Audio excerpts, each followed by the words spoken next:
जे काही माननीय सुप्रीम कोर्टाने निर्देश दिले त्याच्या आधारावर राज्य सरकारने जो डाटा ओबीसीचा गोळा करून निवडणूक आयोगाला आणि माननीय कोर्टाकडे पाठवलेला होता त्याला मान्यता आज माननीय सुप्रीम कोर्टाने दिली नाही। त्याच्यातला काही लॅकुना असेल तर पुन्हा माननीय सुप्रीम कोर्टाकडे राज्य शासनाच्या वतीने त्याचा पाठपुरावा केला जाईल। आमचा शेवटपर्यंत प्रयत्न राहील की ओबीसीचा आरक्षण ठेवूनच या निवडणुका व्हाव्यात, ही भूमिका महाविकास आघाडीची राहणार आहे। मात्र राज्य सरकार कमी पडलं का हा अहवाल फेटाळण्यात आलेला आहे आणि येणाऱ्या निवडणुका ओबीसी आरक्षणाशिवाय होतील की त्याशिवाय घेऊच नाहीत अशी भूमिका वारंवार राज्य सरकार कमी पडण्याचं कारण नाही। आखरी जो डाटा अपेक्षित माननीय सुप्रीम कोर्टाला आहे तो डाटा राज्याकडे नाही, केंद्र सरकारकडे असलेला डाटा हा सातत्यानं त्याची मागणी आम्ही राज्य सरकारच्या वतीनं माननीय सुप्रीम कोर्टाने त्या पद्धतीची मागणी केली। जो केंद्र सरकारने डाटा आपल्याजवळ ठेवलेला आहे तो डाटा अगर आपल्याला दिला तर ओबीसीच्या आरक्षणाचा कुठलाही प्रश्न निर्माण होणार नाही असं त्याच्यातलं स्पष्ट होतं। जबाबदार कोण?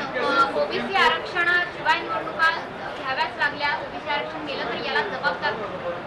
भाजपचं पहिलेपासूनच मानसिकता राहिलेली आहे की त्यांना समान नागरी कायदा आणायचा आहे, याचा अर्थच आरक्षण त्यांना संपवायचं आहे आणि त्याची सुरुवात त्यांनी ओबीसी पासून केलेली आहे आणि त्याचा परिणाम ओबीसी समाज आज भोगतो आहे आणि याला कारणीभूतच भाजप आहे।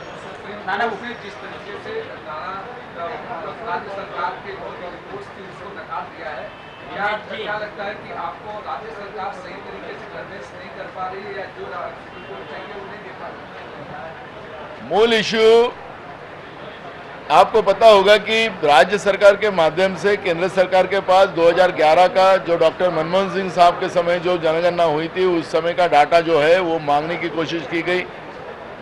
हमने सुप्रीम कोर्ट में भी गए, सुप्रीम कोर्ट में भी केंद्र सरकार को वो डाटा मांगा लेकिन केंद्र सरकार ने वो डाटा देने को अमान्य किया। लोकसभा में खुद केंद्र सरकार ने कहा कि 98% डाटा बराबर है, 2% डाटा उसमें गलत है।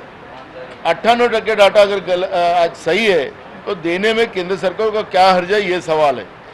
समान नागरिक कायदा के आधार पर बीजेपी का मानसिकता स्पष्ट है कि उनको आरक्षण खत्म करना है और उसी आधार पर ओबीसी के आरक्षण की शुरुआत उन्होंने की है और ओबीसी आरक्षण के माध्यम से वो एक दिखाना चाहते कि अब आरक्षण की जरूरत नहीं है, आरक्षण पूरा खत्म करना है और उसका ही ये पहल बीजेपी की ओर से केंद्र